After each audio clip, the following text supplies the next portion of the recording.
Hey guys, Anthony, 4x4 diesel. Yep, you guessed it, new turbo. But you'll really know that I'm crazy once you know more about this and why.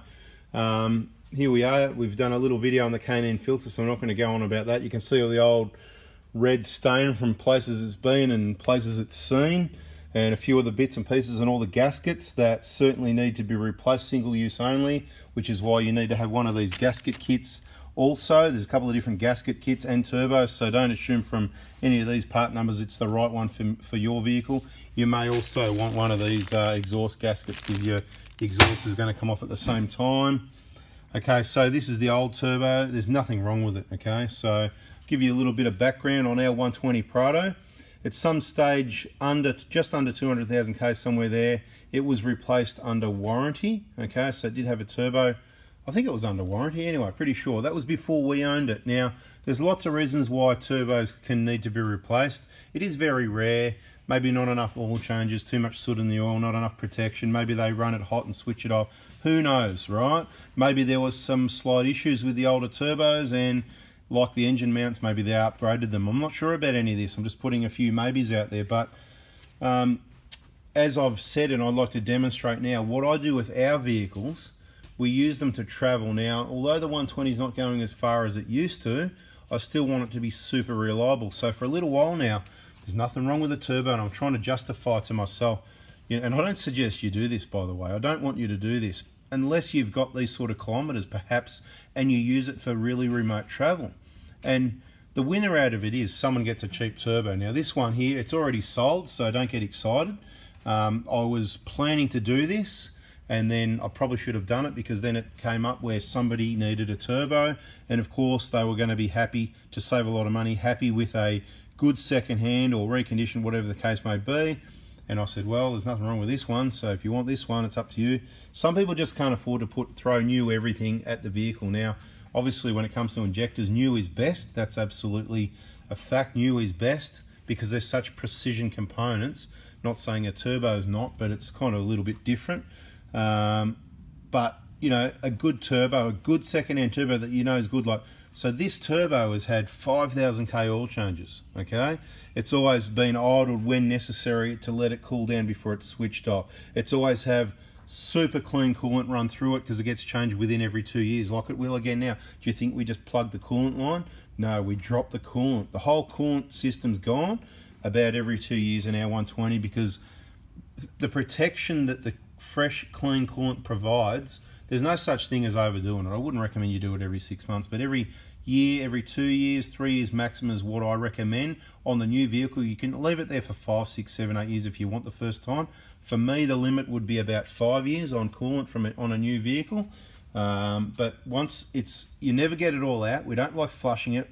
It's not what the video is about. You need to watch our other videos. But look, just wanted to show you. So we're here, we're just swapping a couple of components over. To be quite honest, I probably won't even clean this stuff up because it's just going to get dirty again. Obviously the surfaces where, you know, the clean things need to go. New gaskets, that's what this kit's all about. Even though this gasket's not that old. We had the turbo off about 3 years ago. So, yeah, bloody, I don't know what else to tell you. A little bit of information. Let's have a look at the video. Here we go. This is what the mess looks like when you've got the turbo off. You can see some of the lines that need to be disconnected, right? You can see a couple in the picture there. We're not going to go into too much detail. Changing the turbo is a fairly complicated job. If you're really handy on the tools as a DIY, you may be able to do that. I mean, anything's possible. And you can get away with these. I'm just trying to show you the components. If you remove the dump pipe off the turbo, these are the only components you need to replace. It's probably a good idea if you ever need to think about changing your engine mounts. To change the engine mount, look at the access to it. While the turbo's out, it's a good time to change your driver's side engine mount, something to think about. And I suppose that's where the value is in this video, just on that alone, if you ever need to. So firstly, if you ever need to change your turbo, and you've got an older, I'm not suggesting on the 150 Prados you need to change engine mounts. It's more of a problem. And they're not like they're broken. It's just basically you can get a vibration through them, and it was more the sort of 07, 08, maybe some of the 09s. They upgraded the engine mounts a couple of times, I think.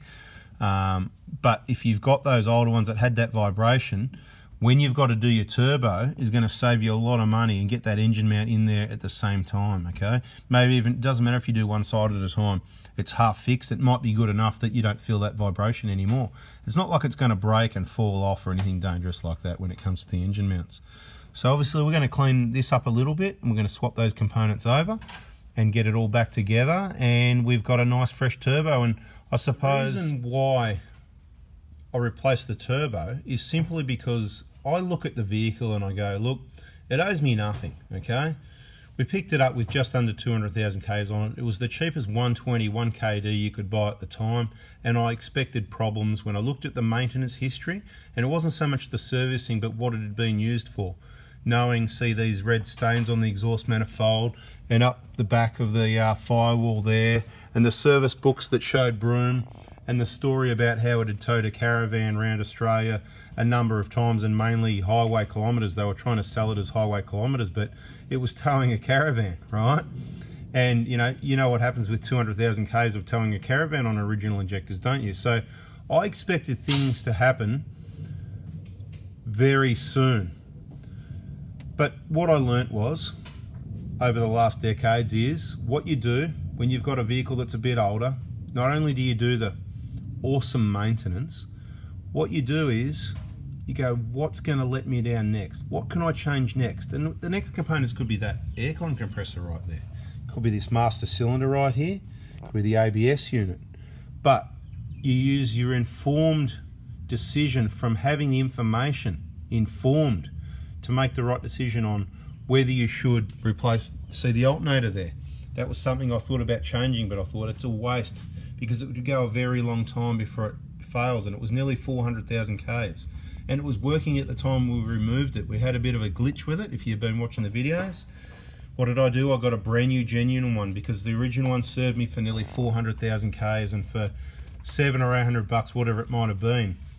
Not a lot of money when you compare to the price of a new vehicle, and you get to drip feed the money in slowly and keep it reliable. So whether it's your injectors, your BFE, your turbo, look, I'm not saying people should replace the turbo as prevention, but if you've got money, but you've chosen to keep your 120 for touring, and it's done 400,000 Ks, and you know that it's never been replaced, and there's plenty like that, okay?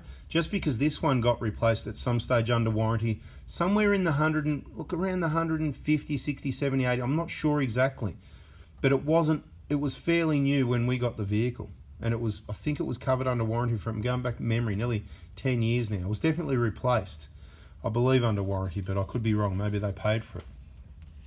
Just because that one failed doesn't mean any more are going to fail. This turbo could go to 1,000,000 kilometres, and we will get to find out because it's going to be in service on another vehicle from one of our, I'll say, regular clients.